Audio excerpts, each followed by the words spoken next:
Well, hi there, students. This is Mr. Verzat. Today we're going to go over kind of the basics of building the head shape. Now, this is going to be a pre-drawing tool. It's not meant to be a finished product. This is just kind of different ways how you can do it because all of you have different head shapes. We all do. It's what makes us unique. And I don't think it would be fair to you guys just to give you kind of one template how to do it, because most beginning art students do that egg-shaped oval. It's really not entirely accurate. So we're going to give you some tools here, and let's rock and roll. So here in the middle is just a couple of different examples. The top one is if the head's looking right at you, and the bottom is if you're dealing with a profile shot. And these are both step-by-steps on how to do it. All it is just two easy shapes. And those two major shapes that you need to be aware of are what I call the top of the skull and the jaw. If you can land that, you can land any facial shape. So you start basically with a basketball, the circular part, and that just represents the part from, say, right about here where your cheekbones are, up to the top of your skull. Now that does not take into account the hair. The hair is actually on top of all that, just like a hat almost. So this is just your skull. So once you get that basketball shape, I do a vertical line down the middle. That's just to help me get symmetry, so I have things even on both sides, and also to give me a guide, like where to put the eyes and the nose and the mouth and all that stuff. So after that, your final step, you make a rounded triangular shape, and that represents the jaw. And voila, you've got a head. But believe it or not, that's not the final step. The final step is to mold it and adapt it and change it in order to fit your unique facial features. Look around your seat in class sometime. Look at all the different shapes of heads. Not everybody has the same generic template like you see right here. It has to be adapted in order to match your features, or else it won't look like you. Here are a few different examples. As you can see, there are infinite different varieties of different head shapes that you can make. Basically, the egg shape is just the beginning.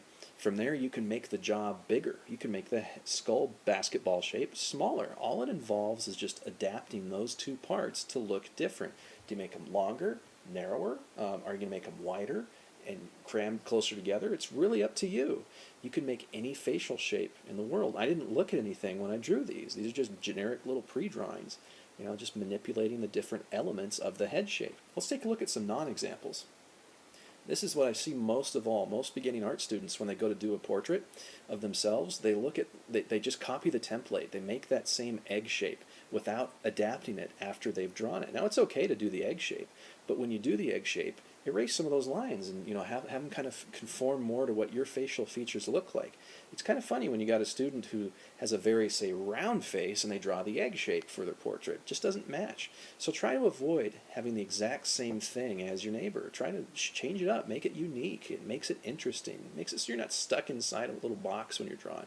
So let's do a little exercise and take a bunch of photos, and let's just examine them and break them down into those two shapes, the basketball and the rounded triangle for the jaw. And let's look and see how all these different faces are different. I like to use mug shots as reference. For starters, they're public record, so they're easy to access. It's quick photo reference. Second, they're usually pretty hilarious. And third, man, you can just get a total variety of different heads to practice. So when I started doing caricature drawing, I'd use mug shots, and I'd try to make, try to practice on them. This is Al Pacino with one of his mug shots. Let's kind of break down his face shape. He has kind of more of that oval egg-shaped head. So if we were to superimpose a general shape over it, his beach ball is a little bit more stretched out, and the jaw looks pretty traditional. He's got a longer shape of a head. Now, what about this kind of a photo? If you've already watched the video on how to draw the mouth, I go over this part of your features, and the reason why you have this part of your face is because you have teeth. This person doesn't have teeth, and look what happens to your face when you don't have teeth. It caves everything in. So let's kind of look and see how it adjusts the basic breakdown of those two shapes. He's still got his beach ball shape, but the jaw shrinks considerably. All right, what about this guy? Now remember, his hair isn't part of that oval. Hair sits on top of your skull like a hat. So let's break it down and see what it looks like. He's got a big square jaw, really huge, and his beach ball shape isn't that big. Chances are if you end up in a situation where you're getting a mug shot to begin with, the beach ball part of this drawing would probably be pretty small. Now what about really, really, really big people, with a lot of cellulite on them? Well, that's going to change. For starters, really huge folks, they still have the same skull structure, They have a bone structure. Just because they're gigantic doesn't mean that their skeleton changes at all. So that does a lot of different things. We've got he's still got his chin, as you can see, and there's his original jaw, but look what happens to the shape of his face. All this extra, the fat down here causes things to balloon out, so it adds a second jaw in a sense. So it gives you more to work with if you're trying to draw an interesting drawing. Well, this guy works out. Here, right here, you can totally see the difference. He's got your traditional oval shape, except the basketball part is a little bit larger. So he's got a big jaw and a big skull shape on the top. But when you go to draw him, you would draw the neck outside of the jaw. How about this one? Let's look and see where the hair is in relationship to the skull. See how it sits on top of the skull, just like a hat or a hood? When you draw hair, always consider it's going to go way out there beyond where you draw just your normal lines. Here's a great example of how hair can totally go out beyond the skull. But she's got more of a rounded face. Her jaw isn't very big. The eye line sits a little higher up on the skull. So it's a totally different head shape. It's a little bit more round. And finally, let's have a look at this one. Boy, this guy doesn't look like he's having a very good day. His is a lot more oval, both the skull shape right up there and his jaw.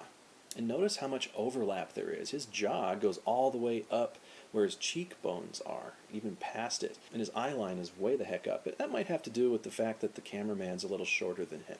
So I hope you found this helpful. Again, this is just a pre-drawing technique to help you draw and begin drawing the head. The head can be kind of a challenging, intimidating thing. In summary, you've got two major parts of the head you need to draw. One's that beach ball skull shape, and two is the rounded triangular jaw shape. And as you can see, it doesn't necessarily stay a triangle. It can change. It can be round, it can be rectangular, it can be short, it can be long. And what you do is use that as a template, and you adjust that to fit your own unique facial features as you work. So, I look forward to seeing you in class. If there's anything you don't understand, rewind the video and watch, or ask me in class, and I'll point you to where you can find the answer.